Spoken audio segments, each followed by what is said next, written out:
Hello friends. आज हम लोग आपके लिए नई क्लास लाए हैं जो कि मैंने आपको फर्स्ट क्लास के अंतर्गत इंट्रोडक्शन दिया था जनरल एडमिनिस्ट्रेशन का। हम OTS LDC एग्ज़ाम चार्जमैन 2025 के अंतर्गत OTS के कोर्स के बारे में बात कर रहे हैं। और OTS के अंतर्गत जो मॉड्यूल्स है मैंने आप लोगों को अकॉर्डिंग टू सिलेबस मेरी पहली क्लास के अंतर्गत सभी मॉड्यूल्स बताए थे। इन मॉड्यूल्स के अंतर्गत हम अब अकॉर्डिंग टू मॉड्यूल्स, जैसे हमारा OTS का आप लोगों ने सिलेबस देखा होगा जिसमें एडमिनिस्ट्रेशन पार्ट के अंतर्गत जो फर्स्ट पार्टीशन है वो जनरल एडमिनिस्ट्रेशन है।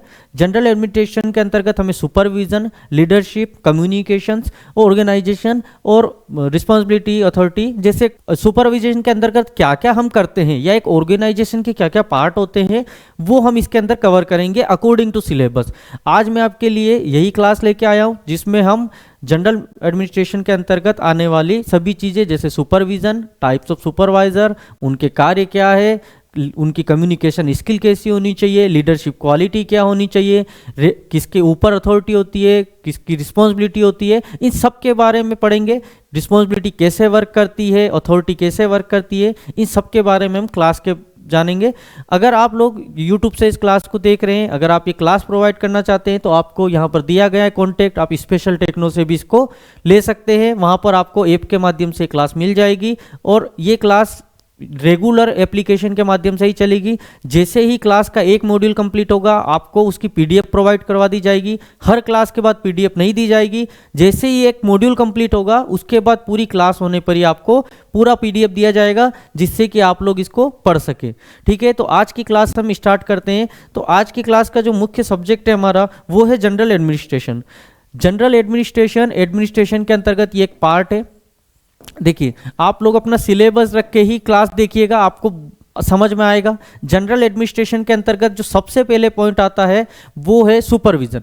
हम एडमिनिस्ट्रेशन को देखते हैं तो एडमिनिस्ट्रेशन होता क्या है? एडमिनिस्ट्रेशन होता है प्रशासन। इसका मुख्य काम होता है किसी भी ऑर्गेनाइजेशन हो या सरकार हो या कोई अर्ध सरकारी संघ हो, इनका मुख्य कार्य है, उसके जो प्रशासनिक कार्य होते हैं वो इस प्रशासन द्वारा किए जाते हैं। और ये प्रशासन का मतलब ही होता है कि किसी इच्छित लक्ष्य की प्राप्ति हेतु कोई भी जो लक्ष्य बनाया है किसी भी ऑर्गेनाइजेशन, जैसे सरकार की कोई स्कीम है, किसी ऑर्गेनाइजेशन कोई प्रोडक्शन कर रहा है, तो वो जो उनका लक्ष्य है उसकी प्राप्ति के लिए ऑर्गेनाइजेशन के बीच कम्युनिकेशन, लीडरशिप, जो उनकी लीडरशिप होती है, वहाँ के एम्प्लॉयज होते हैं, इन सभी के बीच का एक कोऑर्डिनेशन, उनके बीच का कोऑर्डिनेशन ही प्रशासन होता है। इसके अंदर कम्युनिकेशन स्किल्स आ जाती है, लीडरशिप इक्वलिटी आ जाती है, लीडरशिप क्वालिटी आ जाती है। ये सभी हम प्रशासन के अंतर्गत देखेंगे। आज जो हमारा सिलेबस है उसके अकॉर्डिंग जो हमारा फर्स्ट पार्ट है वो है सुपरविजन। तो सुपरविजन क्या होता है, इसका डेफिनेशन अगर हम देखते हैं तो supervision is the process of overseeing, guiding and managing employees to ensure they perform their task efficiently and effectively. A supervisor ensures that work is completed on time, काम समय पे पूरा हो, मेंटेनेंस में क्वालिटी हो, स्टैंडर्ड हो और provides necessary support to workers. अगर ये क्लास हिंदी और इंग्लिश दोनों में रहेगी, मैं आप लोगों को हिंदी के माध्यम से ही पढ़ाऊंगा, आप इंग्लिश में इसको देख सकते हैं। आपको PDF भी इंग्लिश के माध्यम से प्रोवाइड करा। जो छात्र इंग्लिश मीडियम से रिलेट करते हैं उनके लिए इंग्लिश में PDF है, हिंदी माध्यम के लिए हिंदी में, लेकिन क्लास में मैं आप लोगों को हिंदी माध्यम से समझाऊंगा। ठीक है, तो होता क्या है, सबसे पहले है पर्यवेक्षण। तो पर्यवेक्षण होता क्या है? पर्यवेक्षण देखिए, सुपरवाइजर या सुपरविजन या पर्यवेक्षण, जो भी व्यक्ति, क्योंकि एग्जाम LDC से रिलेटेड है, ऑर्डिनेंस फैक्ट्री से रिलेटेड है, आप लोग सभी ऑर्डिनेंस फैक्ट्री में एज ए आईस काम कर रहे हैं। आप लोगों को पता होगा कि एक आईस के ऊपर जो सुपरविजन का काम होता है वो करता है एक चार्जमैन, जिसके लिए वैकेंसी आई हुई है। और चार्जमैन का कार्य होता है, चार्जमैन को स्पेशली क्या क्या करता है, जो व्यक्ति वर्क से रिलेटेड है उसको पता होगा ही कि चार्जमैन का कार्य है आपको मटेरियल प्रोवाइड करवाना, आपकी समस्या क्या है वर्क रिलेटेड उनको ऊपरी मैनेजर तक पहुंचाना। उसका मेन काम होता है ऊपरी मैनेजर और वर्कर के बीच एक सेतु के रूप में, वो दोनों के बीच एक सेतु का कार्य करता है। वर्क रिलेटेड इंस्ट्रक्शन जो ऊपर से आते हैं वो वर्कर्स तक पहुंचाता है और वर्कर से रिलेटेड जो डिटेल्स होती है वो ऊपरी मैनेजर तक पहुंचाता है। तो सुपरविजन का कार्य भी वही है। सुपरविजन होता क्या है, ये एक प्रक्रिया है जिसमें कर्मचारी के कार्यों की निगरानी, मार्गदर्शन और प्रबंधन किया जाता है ताकि वे अपने कार्यों को गुणवत्तापूर्ण और प्रभावी ढंग से पूरा कर सके। एक पर्यवेक्षक यह सुनिश्चित करता है कि कार्य समय पर पूरा हो। एक चार्जमैन या एक सुपरवाइजर क्या चाहता है, वो ये चाहता है कि कार्य समय पे पूरा हो, गुणवत्ता मानकों को बनाए रखा जाए और कर्मचारियों को आवश्यक सहायता प्रदान की जाए। सुपरविजन के अंतर्गत सुपरवाइजर का मेन काम यही होता है कि कर्मचारियों को एक तो कार्य समय पर पूरा हो, क्योंकि उसके ऊपर एक टाइम बॉन्डिंग होती है। दूसरा, जो भी कार्य हो रहा है ऐसा नहीं कि जो मटेरियल हमने प्रोवाइड किया उससे जितने पीस बनने वो हो जाए, वो क्वालिटी के अकॉर्डिंग हो, उनमें गुणवत्ता भी होनी चाहिए। तीसरा होता है कि कर्मचारियों की आवश्यक सहायता है। हो सकता है कि कर्मचारी को कुछ फिजिकल प्रॉब्लम हो रही हो, कर्मचारी को वर्क रिलेटेड प्रॉब्लम हो रही हो, एटमॉस्फेयर से रिलेटेड प्रॉब्लम हो रही, उन सभी समस्याओं को ऊपरी मैनेजर तक भी कौन पहुंचाता है? सुपरवाइजर। और यही कार्य क्या कहा जाता है? सुपरविजन। सुपरविजन का उद्देश्य क्या है? हम लोग सुपरविजन के उद्देश्य देखेंगे। ऑब्जेक्टिव ऑफ सुपरविजन, एक सुपरविजन के उद्देश्य क्या क्या है हम लोग इसके बारे में देखेंगे। फर्स्ट ऑब्जेक्टिव, क्या एक सुपरविजन के अंतर्गत क्या क्या उद्देश्य होते हैं? एक सुपरवाइजर क्यों वर्कर्स का सुपरविजन करता है? तो इसका पहला है इंश्योर वर्क एफिशिएंसी, कार्य दक्षता सुनिश्चित करना। Ensuring task are completed effectively, कार्यों को प्रभावी ढंग से पूरा करना सुनिश्चित करना। सुपरविजन का जो पहला उद्देश्य है वो ये है कि जो कार्य एक वर्कर द्वारा किया जा रहा है वो प्रभावी ढंग से पूर्ण हो। इंश्योर वर्क एफिशिएंसी मतलब दक्षतापूर्वक कार्य हो। जितना आपको समय दिया गया है, जितना आपका टाइम स्टडी के अकॉर्डिंग समय है, उस समय के अंतर्गत आपको जो कार्य दिया है वो कार्य पूर्ण हो, गुणवत्तापूर्ण हो, ये इंश्योर करना किसका कार्य है? सुपरविजन का। सुपरविजन के अंतर्गत ये कार्य किया जाता है। दूसरा आता है इंप्रूव प्रोडक्टिविटी, उत्पादकता को बढ़ावा देना। फैक्ट्री के अंदर सुपरविजन के कार्य द्वारा एक सुपरवाइजर ये देखता है कि जितना वर्क दिया गया है उस वर्क में जितनी से ज़्यादा उत्पादकता हो वो हो, और गुणवत्तापूर्ण उत्पादक। हमेशा याद रखना, जब भी उत्पादकता की बात होती है उसके साथ गुणवत्ता शब्द ऑटोमेटिक जुड़ जाता है, क्योंकि कार्य जो भी किया जाता है उसमें अगर क्वालिटी नहीं होगी तो क्वांटिटी का कोई महत्व नहीं है। तीसरा आएगा हमारा मेंटेन डिसिप्लिन, अनुशासन को बनाए रखना। एक सुपरवाइजर का कार्य होता है कि वो सुपरविजन के अंतर्गत एक सुपरवाइजर का ये कार्य होता है कि वो डिसिप्लिन मेंटेन करे। डिसिप्लिन से तात्पर्य क्या होगा हमारा? Enforcing work place rules and policies, मतलब जो वर्क प्लेस के लिए जो पॉलिसीज और रूल्स बने हुए हैं उनका पालन सुनिश्चित करना। मान लो कहीं पे लिखा गया है कि मशीनों को अनावश्यक रूप से हाथ ना लगाए, तो वो इसका सुपरवाइजर का कार्य है कि वो ये इंश्योर करे कि कोई भी व्यक्ति अनावश्यक रूप से मशीनों का हाथ नहीं लगाए, चलती मशीन को बंद ना करे अचानक से, उनको हाथ ना लगाए, जहाँ ग्रीस ऑयल रखा है वहाँ पर ना चले, सेफ्टी शूज का प्रयोग करे, हेलमेट लगाए। जो भी पॉलिसीज और रूल्स बने उसको लागू करना या उसको इंश्योरिटी किसका काम होता है? सुपरविजन के अंतर्गत सुपरवाइजर का। अगला है प्रोवाइड गाइडेंस, जो कार्य कर रहे हैं उन वर्कर्स को गाइडेंस प्रदान करे। किसके लिए गाइडेंस देना? जो वर्क वो कर रहे हैं, जो प्रोडक्शन वो कर रहे हैं, उस प्रोडक्शन में अगर कुछ भी गड़बड़ी होती है तो उसकी गाइडेंस देने का कार्य भी किसका होता है? सुपरवाइजर का। Helping employees understand their responsibility, कर्मचारियों को उनकी जिम्मेदारियों को समझने में सहायता करना, ये किसका कार्य है? सुपरवाइजर का। लेकिन किसके अंतर्गत करता है वो? सुपरविजन प्रोसेस के अंतर्गत। अगला देखते हैं हम, अगला क्या है? अगला है मोटिवेट एम्प्लॉयज। मोटिवेट एम्प्लॉयज, कर्मचारियों को प्रेरित करना। देखिए, मोटिवेशन एक आंतरिक गुण होता है और इसको या तो आंतरिक कारणों से व्यक्ति खुद बढ़ा सकता है या किसी बाह्य व्यक्ति की सहायता से भी मोटिवेट किया जा सकता है। एक एम्प्लॉयज को एक जो सुपरवाइजर होता है वो मोटिवेट करता है किसके लिए? अपने कार्य को गुणवत्तापूर्ण करने के लिए। कभी कभी होता है कि वर्क कंडीशन या अन्य फिजिकल कारण, जैसे कोई व्यक्ति आया शारीरिक रूप से सक्षम नहीं हो पा रहा है या किसी वर्क से अपने को रिलेट नहीं कर पा रहा है, तो एक सुपरवाइजर का ये कार्य होता है कि उसको अपने निर्देशों द्वारा बिल्कुल सहज किया जाए, जिससे कि कार्य के अनुरूप वो अपने आप को ढाल सके। तो ये कार्य भी किसका है, किस मोरालिटी बढ़ाने का, ये भी सुपरवाइजर का है और वो सुपरविजन के अंतर्गत करता है। हम यहाँ सुपरविजन के उद्देश्य पढ़ रहे हैं। एक सुपरविजन के उद्देश्य क्या है, तो सुपरविजन के उद्देश्य में भी आता है ये एम्प्लॉय को मोटिवेट करना। अगर आप इसे सुपरवाइजर के कार्य के अंतर्गत भी देखेंगे तो सुपरवाइजर का कार्य भी यही है कि वो एम्प्लॉय को मोटिवेट करे। इनहेंस वर्क्स क्वालिटी, कार्य की गुणवत्ता सुधार, उच्च गुणवत्ता मानकों को सुनिश्चित करना। सुपरविजन के अंतर्गत सुपरविजन का एक उद्देश्य यह भी है कि वो उच्च गुणवत्ता मानकों को सुनिश्चित करे। आप जो भी कार्य कर रहे हो वो हाई एफिशिएंसी और हाई क्वालिटी से रिलेट करना चाहिए। ये भी हम किसके अंतर्गत देखते हैं, सुपरविजन। अब सुपरविजन के प्रकारों को देखेंगे कि सुपरविजन के क्या क्या टाइप्स हैं। ठीक है, सुपरविजन के टाइप्स देखते हैं हम। Types of supervision, types of supervision में जो पहला पॉइंट आता है हमारा वो होता है ऑटोक्रेटिक सुपरविजन, स्वेच्छाचारी पर्यवेक्षण।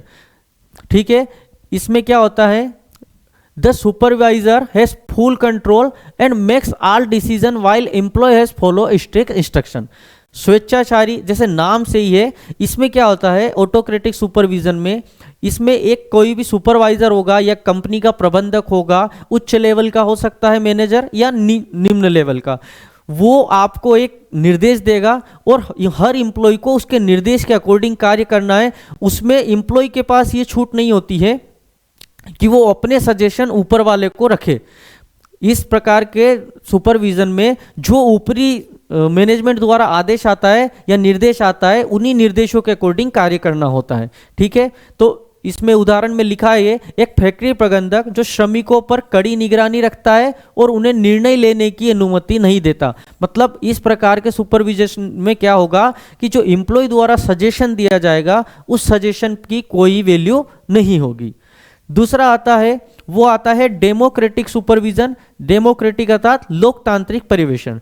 इस प्रकार के सुपरविजन में क्या होता है, एक सुपरवाइजर डेमोक्रेटिक माहौल रखता है जिसमें वो कुछ निर्देश एम्प्लॉय को देता है, उनके साथ बैठक करता है और जो एम्प्लॉय द्वारा वर्क रिलेटेड सजेशन दिए जाते हैं उस सजेशन को अपने डायरेक्शन में शामिल करता है। मतलब एक टीम के रूप में वर्क होता है जहां पर एक सुपरवाइजर अपने एम्प्लॉय के साथ बैठेगा, एम्प्लॉय को किसी वर्क रिलेटेड कुछ सजेशन देगा और एम्प्लॉय उसको वर्क से रिलेटेड जो सजेशन देंगे उसको अपने निर्देशों में या गाइडलाइन में शामिल करेगा।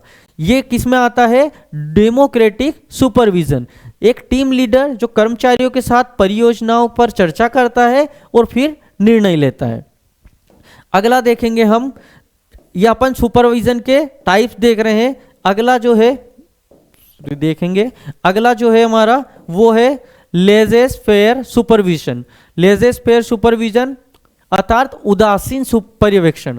Employees work independently with minimal supervision. मतलब इस प्रकार के सुपरविजन में क्या होता है उदासीन पर्यवेक्षण में कि एम्प्लॉयज अपनी मर्जी से कार्य करते रहते हैं, उनके ऊपर ना के बराबर सुपरविजन का कार्य होता है। जिसे आपने बहुत सारी जगह देखा होगा जहां पर कर्मचारियों को यह छूट दी जाती है कि आप अपने विवेक के अनुसार इस कार्य को करें, कार्य समय पे करें, गुणवत्तापूर्ण करें, लेकिन अपने विवेक के अनुसार करें। तो इस प्रकार का जो सुपरविजन होता है वो किसके अंतर्गत गिनेंगे हम, उदासीन या लेजेस फेयर सुपरविजन के अंतर्गत। एग्जाम्पल दे रखा है, a software development team working freely on project without constant monitoring. मतलब एक सॉफ्टवेयर डेवलपमेंट टीम है जो बिना लगातार निगरानी के स्वतंत्र रूप से काम करती है। ये एक इसका एग्जाम्पल हो जाएगा। चौथा आता है ब्यूरोक्रेटिक सुपरविजन या नौकरशाही supervision. Strict adherence to rules and procedure with little flexibility. जैसे नाम से ये एक नौकरशाही पर्यवेक्षण, ब्यूरोक्रेटिक टाइप का। नौकरशाही क्या होती है, नौकरशाही हर व्यक्ति पर लगातार नजर नहीं रखती, कुछ सीमाओं के साथ उन पर नजर रखती है और उनको अपने कार्य करने की छूट देती है। जब इस प्रकार का सुपरविजन होता है तो उसको क्या कहा जाता है, ब्यूरोक्रेटिक सुपरविजन। एक सरकारी कार्यालय जहां कर्मचारियों को प्रत्येक कार्य के लिए विस्तृत प्रोटोकॉल का पालन करना होता है। एक सरकारी कार्यालय होता है जिसमें वहां की आचार संहिता होती है, वहां के जो प्रोटोकॉल्स होते हैं उसके अंतर्गत कार्य होता है, कोई भी पर्टिकुलर व्यक्ति उन पर सुपरविजन नहीं करता, जो प्रोटोकॉल्स बने होते हैं उसके अकॉर्डिंग वो कार्य करते हैं। एग्जाम्पल देख सकते हैं, गवर्नमेंट ऑफिसेस इस टाइप के सुपरविजन का फॉलो करते हैं।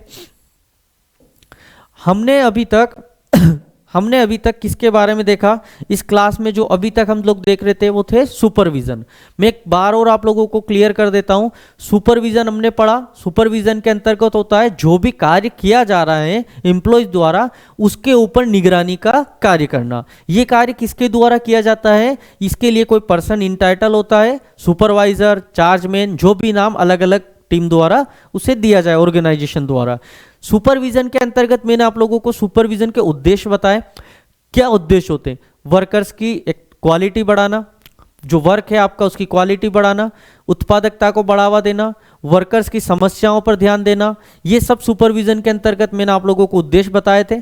उसके बाद मैंने टाइप्स बताए हैं, डेमोक्रेटिक होता है, एक्रोक्रेटिक होता है, लेजल फेयर होता है, उदासीन टाइप का भी होता है, एक ब्यूरोक्रेटिक भी होता है। हम अभी तक सुपरविजन के बारे में पढ़े, लेकिन बार बार मैं आपको एक वर्ड बोल रहा था कि सुपरविजन का कार्य किसके द्वारा किया जाएगा? सुपरवाइजर, क्योंकि किसी ना किसी को तो रिस्पॉन्सिबिलिटी देने होगी। सुपरवाइजर क्या होता है? सुपरवाइजर होता है एक लोअर लेवल का मैनेजर। मैनेजमेंट का पार्ट जरूर होता है, लेकिन मैनेजमेंट में जो सबसे लो लेवल का मैनेजिंग पार्ट होता है वो होता है एक सुपरवाइजर। ये सुपरवाइजर वर्कर्स और ऊपरी मैनेजमेंट के बीच एक सेतु के रूप में कार्य करेगा, और इसका कार्य हमेशा यही रहेगा कि एम्प्लॉय की शिकायतों या एम्प्लॉय से रिलेटेड जितने भी कार्य हैं वो अपने ऊपरी मैनेजमेंट तक पहुंचाए, और ऊपरी मैनेजमेंट द्वारा वर्क रिलेटेड जो निर्देश दिए जा रहे हैं उनको वर्कर्स तक पहुंचाए। ठीक है, तो यहां पर अब हम पढ़ेंगे सुपरवाइजर के बारे में। सुपरवाइजर अर्थात पर्यवेक्षक। ऑर्डिनेंस फैक्ट्री में सुपरवाइजर को ही चार्जमैन कहा जाता है। चार्जमैन की पोस्ट आती है और इसका कार्य ही होता है सुपरविजन करना। इसकी परिभाषा अगर हम देखें सुपरवाइजर की, मैंने आप लोगों को स्टार्ट में ही बोला था इंग्लिश हिंदी दोनों है। मैं आप लोगों के साथ हिंदी में आप लोगों को समझाऊंगा, इंग्लिश में आप लोग नोट्स के माध्यम से देख लेना। तो पर्यवेक्षक वह व्यक्ति होता है जो कर्मचारी के कार्यों की निगरानी करता है, यह सुनिश्चित करता है कि कार्य सही ढंग से किया जाए और कार्यस्थल में दक्षता बनाए रखी जाए। पर्यवेक्षक प्रबंधन और कर्मचारियों के बीच एक सेतु का कार्य करता है। मैंने आप लोगों को बताया यह मैनेजमेंट और वर्कर्स के बीच एक ब्रिज का कार्य करेगा, और इसका मुख्य कार्य रहेगा कि जो ऊपर से दिशा निर्देश आ रहे हैं उनका पालन सुनिश्चित हो और कार्य को सही ढंग से गुणवत्तापूर्वक किया जाए। इनके रोल्स और रिस्पॉन्सिबिलिटी क्या होती है? एक सुपरवाइजर की रोल्स और रिस्पॉन्सिबिलिटी, तो पहला होता है उनका रोल्स, वो होता है प्लानिंग वर्क। कोई भी सुपरवाइजर होगा उसका पहला कार्य है कि जो कार्य करवाना है उसकी प्लानिंग की जाए। वो अपने वर्कर्स के बीच जो कार्य होता है उसको अलोकेट करता है और उनके लिए एक समय सीमा निर्धारित करता है। सुपरवाइजर का जो फर्स्ट काम है वो है कि जो कार्य दिया गया है उस कार्य को स्किल्स के अकॉर्डिंग अपने वर्कर्स में डिस्ट्रीब्यूट करे, उनको अलोकेट करे और कार्य का डेडलाइन फिक्स करे कि ये कार्य आपको 8 घंटे के अंदर करना है, ये कार्य 16 घंटे में होगा, या इस कार्य के लिए जो टाइम स्टडी के अकॉर्डिंग कितना आपको समय दिया गया है उस समय सीमा में आप इस कार्य को जो अलोकेट आपको किया गया है उसे कंप्लीट करें।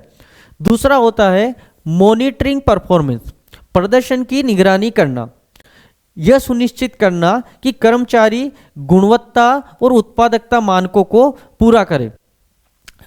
सुपरवाइजर का जो प्लानिंग के बाद काम होता है वो होता है कि ये मॉनिटर करे कि जो वर्कर्स है वो कार्य को गुणवत्तापूर्वक कर रहे हैं या नहीं। ये भी मॉनिटरिंग करने का कार्य किसका होता है? सुपरवाइजर का। ठीक है, अगला हम देखते हैं सुपरवाइजर का अगला कार्य हम देखते हैं। अगला है तीसरा पॉइंट हमारा सुपरवाइजर का, वो है प्रोवाइडिंग गाइडेंस। सुपरविजन में भी हमने कार्य देखा था कि सुपरविजन में सुपरवाइजर का कार्य क्या होता है। हमने सुपरविजन के अंतर्गत भी पढ़ा था कि वो कर्मचारियों को गाइडेंस दे, helping employees understand their roles. कर्मचारी को अपने उनके कार्यों को समझने में सहायता करना। कभी कभी डिफिकल्ट लेवल का वर्क आ जाता है जिसमें एक कर्मचारी या कर्मचारियों का समूह, मान लो कि कोई इस प्रकार का एक इंजन आ गया या गियर बॉक्स आ गया जिसमें बहुत सारे पार्ट्स है और कर्मचारियों को उसको समझने में दिक्कत आ रही है या उस टास्क को कंप्लीट करने में दिक्कत आ रही, तो उनकी हेल्पिंग करना या उनको गाइडेंस देने का कार्य भी किसका होएगा? सुपरवाइजर का। अगला है सॉल्विंग प्रॉब्लम, समस्याओं का समाधान करना, कार्य से संबंधित समस्याओं और उनके संघर्षों का समाधान करना। बहुत बार आप लोगों ने देखा होगा, सॉल्विंग प्रॉब्लम्स के अंतर्गत बता रहा हूं मैं कि कर्मचारी कुछ भी कार्य करते हैं तो उनको वहां पर कार्य संबंधित दिक्कतें आ जाती है। कभी कभी जो कार्य होता है, हो सकता है कि कर्मचारी उस लेवल का स्किल ना हो कि उस कार्य को परफॉर्म कर सके।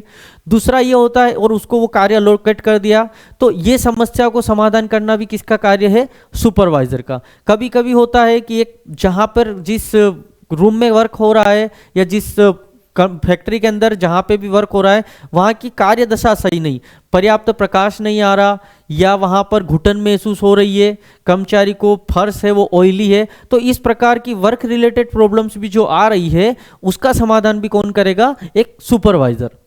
अगला है हमारा मोटिवेटिंग एम्प्लॉयज, कर्मचारियों को प्रेरित करना, कर्मचारियों को उनका सर्वश्रेष्ठ प्रदर्शन करने के लिए प्रेरित करना। कर्मचारियों को जो मोरल होता है कभी कभी अगर डाउन है तो एक सुपरवाइजर का ये कार्य है कि उनके मोरल को ऊपर उठाए, उन्हें वर्क से रिलेटेड गाइडेंस दे और कर्मचारियों को अपने कार्य के लिए प्रेरित करे, उनके उत्साह को नीचे ना आने दे या उत्साह को क्षीण ना होने दे। बहुत सारे एम्प्लॉयज होते हैं जिनको ऐसे कार्य दे दिया जाता है जिसमें उनका उत्साह नहीं लग रहा, मन नहीं लग रहा या वो पहली बार कर रहे हैं, तो इस प्रकार के कार्य करने में उनका मोरल डाउन हो जाता है, उन्हें एक भय रहता है कि कर पाऊंगा या नहीं, तो उनको जो प्रेरित करने का कार्य है वो भी कौन करेगा? एक सुपरवाइजर। अगला है मेंटेनिंग डिसिप्लिन, अनुशासन।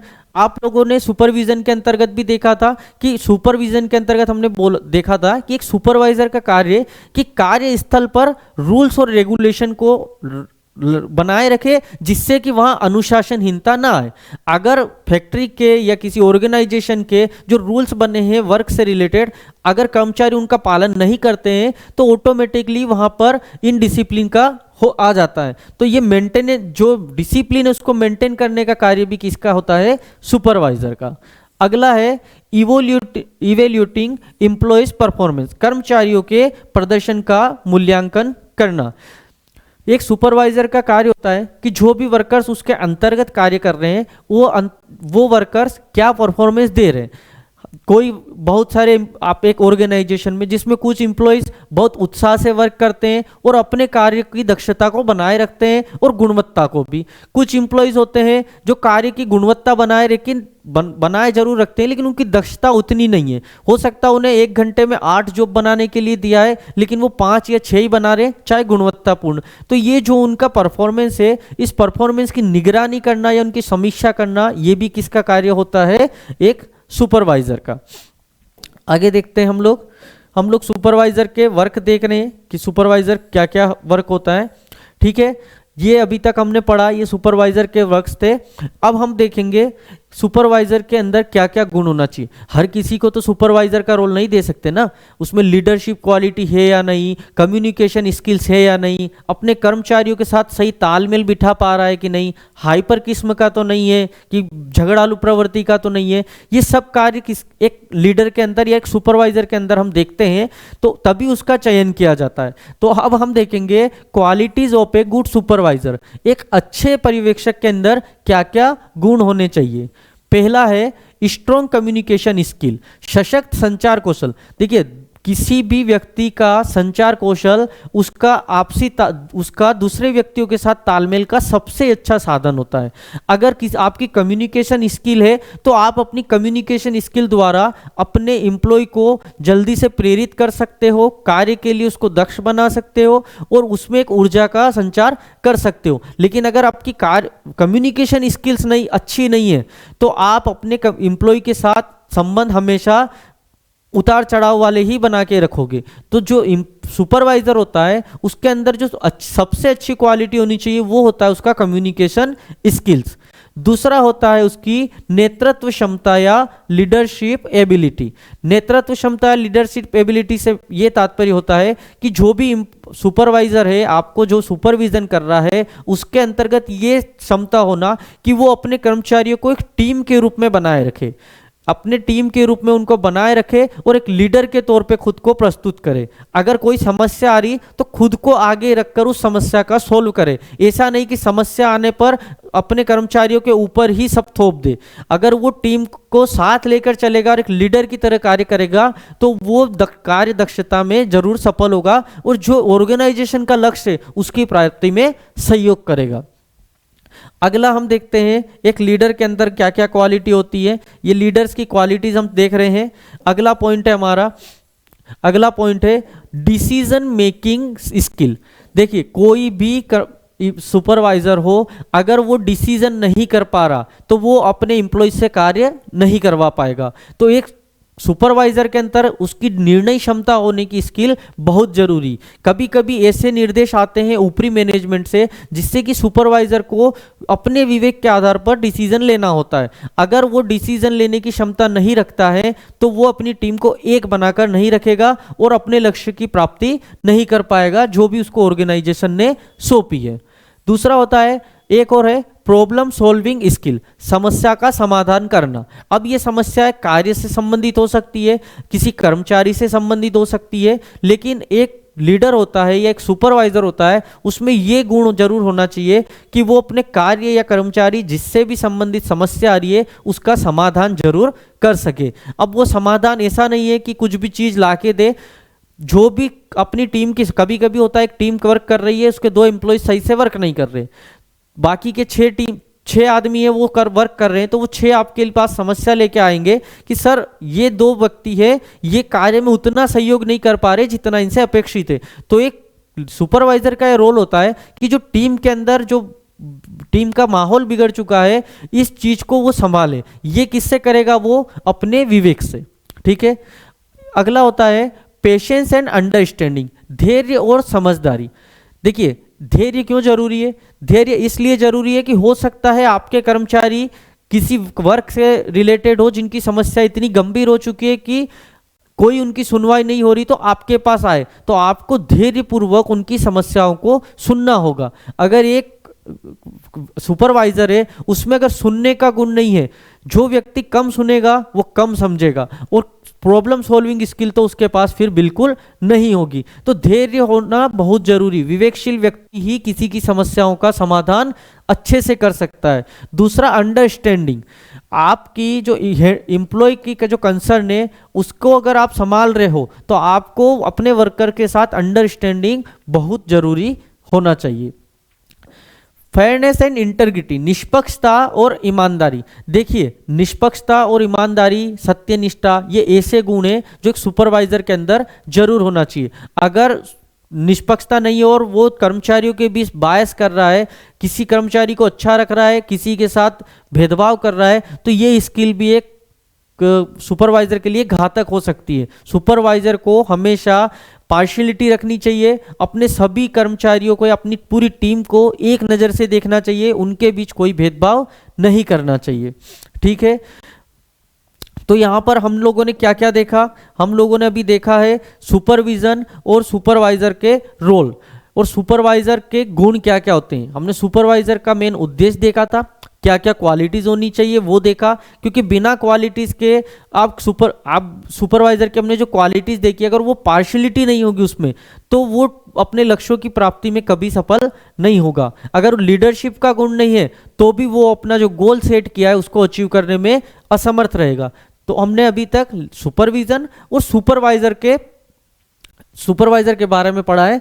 अब हम यहाँ पर देखते हैं कि सुपरवाइजर और मैनेजर में क्या डिफरेंस होता है। देखिए सुपरवाइजर और मैनेजर होते दोनों ही मैनेजमेंट का पार्ट, जो मैनेजमेंट या प्रबंधन होता है दोनों ही उसके पार्ट होते हैं, लेकिन इनके बीच एक सीमा होती है। एक सुपरवाइजर जो होता है वो निम्न लेवल या लो लेवल का मैनेजमेंट का पार्ट होता है और मैनेजर ऊपरी लेवल का मैनेजमेंट का पार्ट होता है। हम सुपरवाइजर को देख चुके हैं, पर्यवेक्षक को देखा हमने, वो टीम या विभाग के दैनिक कार्य की निगरानी करता है, और यह सुनिश्चित करता है कि कर्मचारी अपने कार्य कुशलता से पूरा करे। ये हम सुपरवाइजर के बारे में पढ़ चुके हैं, तो बार बार इसको देखने की जरूरत नहीं है। अगला आएगा मैनेजर। देखिए, अब हमको दोनों के बीच डिफरेंस देखना है, तो हमें ये देखना होगा कि ये दोनों होते कौन है। तो मैनेजर, सुपरवाइजर हम देख चुके हैं क्लास में। अब हम देखेंगे प्रबंधक या manager. A manager is a responsible for planning, organisation and directing and controlling the overall functioning of a department. प्रबंधक वह व्यक्ति होता है जो विभाग या संगठन की योजना बनाता है, उसका आयोजन करता है और दिशा निर्देश देता है और कार्यों को नियंत्रित करता है। मतलब ऊपरी मैनेजमेंट या मैनेजर का कार्य होता है आपने जो लक्ष्य बनाया उस लक्ष्य को बनाना, उसको संगठित करना, कोऑर्डिनेट करना और डायरेक्ट करना। लेकिन जो सुपरवाइजर होता है उसका ये कार्य होता है कि ऊपरी मैनेजमेंट या जो मैनेजर द्वारा लक्ष्य बनाया गया है उस लक्ष्य को जमीनी स्तर पर परिणित करे। मतलब जो ग्राउंड लेवल पर जो उसको करवाना है कार्य, वो कार्य किसका होता है? सुपरवाइजर का। अब हम संगठन में इनके दोनों के स्तर देखते हैं। संगठन में क्या स्तर होता है? तो एक supervisor is a lower level management. मैं आप लोगों को बताया हूं, सुपरवाइजर एक निम्न स्तर का प्रबंधन होता है और ये सीधे कर्मचारियों के संपर्क में रहता है। जबकि मैनेजर क्या होता है? मैनेजर एक मिडिल और टॉप लेवल मैनेजमेंट का पार्ट होता है और ये रणनीतिक या आप बोल सकते हो स्ट्रेटजी बनाने के लिए जिम्मेदार होता है। ठीक है, हम इनके बीच अंतर देख रहे हैं। तो पहला अंतर हमने इनके मतलब परिभाषा के रूप में ही देखा कि सुपरवाइजर होता कौन है, मैनेजर कौन होता है। दूसरा, इनका संगठन में क्या स्तर होता है। तो सुपरवाइजर एक लोअर लेवल का होता है, मैनेजर अपर लेवल पे। दूसरा एक और पॉइंट है इनका, रिस्पॉन्सिबिलिटी के बेस पे अगर हम देखें तो एक सुपरवाइजर होता है उसके कार्य क्या होते हैं और एक मैनेजर होता है उसके कार्य या जिम्मेदारियां क्या होती हैं। ठीक है, अब हम लोग देखते हैं अगला, सुपरवाइजर और इनकी रिस्पॉन्सिबिलिटी अलग अलग बार बार बताने की इसको मुझे नहीं लगता जरूरत है। डिसीजन मेकिंग पावर, तो सुपरवाइजर की लिमिटेड होती है, mostly related to task execution. एक सुपरवाइजर एक्चुअली जमीनी स्तर का प्रबंधन का होता है, तो उसका कार्य यही होता है कि जो कार्य करवाना है टास्क उसको एग्जीक्यूट करवा दे बस। लेकिन ऊपरी मैनेजर या मैनेजर का कार्य क्या होता है? उसके पास बड़ी अथॉरिटी होती है, including financial and strategic decision. उसका कार्य करवाना नहीं, उत्पादकता के साथ साथ मार्केटिंग और फाइनेंस का कार्य भी कौन देखने का किसका होता है? मैनेजर के पास। किस क्षेत्र को केंद्रित करते हैं ये? तो supervisor short term daily task उसके पास होता है, डेली जो हमको उत्पादकता करवानी है वो करवाए और उसके ऊपर रिपोर्ट ऊपरी मैनेजर को दे।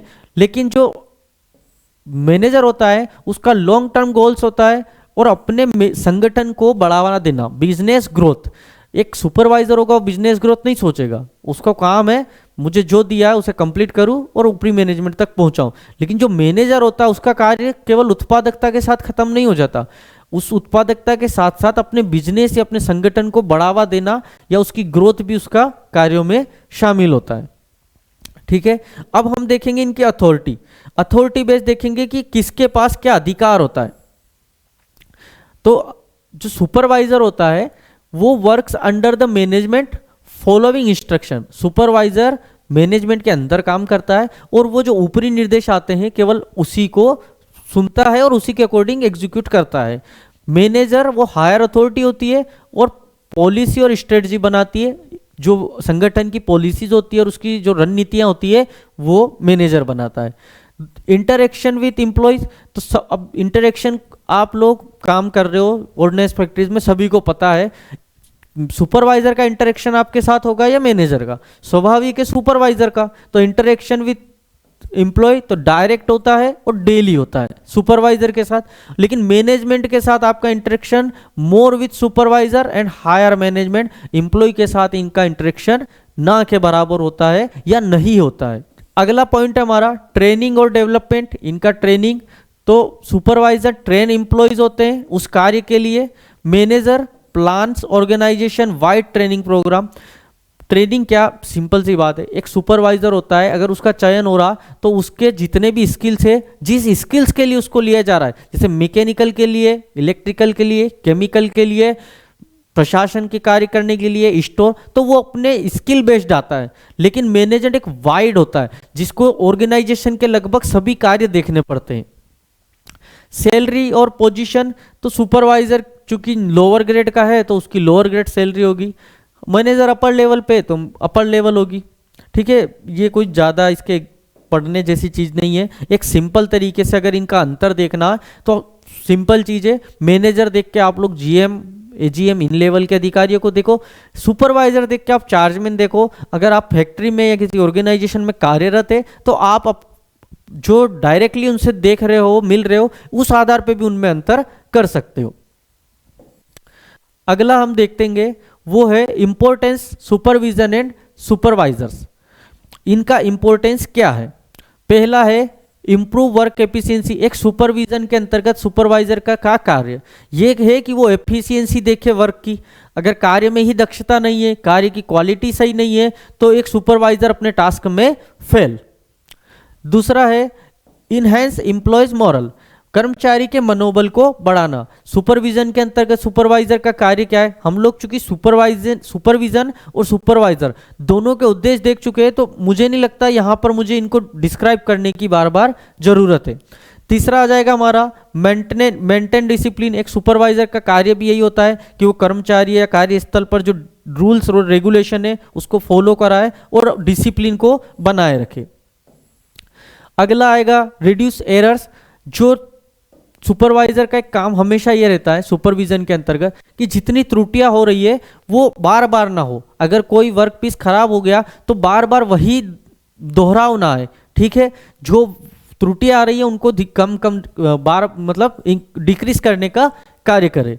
और इंक्रीज प्रोडक्टिविटी, हमेशा एक सुपरवाइजर का टास्क ये होता है कि वो अपने उत्पादकता है उसको बढ़ाने के लिए ही सोचे। अगर उसको लगता है कि 8 घंटे में कोई 10 पीस बन रहा है तो उसका हमेशा ये रहेगा कि एक तो क्वांटिटी बनी रहे, दूसरा ये 10 से 12 हो जाए, जिससे कि जो हमारा बिजनेस या ऑर्गेनाइजेशन उसकी ग्रोथ बढ़े। ठीक है, आज की जो हमने क्लास की, इस क्लास के अंतर्गत मैंने आप लोगों को सुपरविजन और सुपरवाइजर के बारे में समझाया है। एलडीसी एग्जाम के अंतर्गत एडमिनिस्ट्रेशन में जनरल एडमिनिस्ट्रेशन है, उसके अंतर्गत पहला जो मॉड्यूल के जनरल एडमिनिस्ट्रेशन मॉड्यूल के अंतर्गत जो पहला वर्ड है वही सुपरविजन और उसके टाइप, उसके प्रकार, उन्हीं के बारे में हमको बताया। तो मैंने आप लोगों का सुपरविजन, उस सुपरविजन के अंतर्गत सुपरविजन का क्या उद्देश्य है, सुपरविजन कौन करता है, तो सुपरवाइजर, मैंने सुपरवाइजर के बारे में बताया, उसके लक्ष्य क्या है, उसके उद्देश्य क्या है, और वो सुपरवाइजर में क्या क्वालिटी होनी चाहिए वो हम लोगों ने डिस्कस किया है आज। इसके अलावा सुपरवाइजर और मैनेजर, क्योंकि होते हैं तो दोनों ऑर्गेनाइजेशन का पार्टी, तो इन दोनों के बीच क्या अंतर होता है और इनके क्या कार्य होते हैं और सुपरविजन का क्या महत्व है, ये हमने आज पढ़ा है। अगली क्लास में हम अगले पार्ट के बारे में पढ़ेंगे जो सिलेबस के अकॉर्डिंग है। तब तक के लिए धन्यवाद।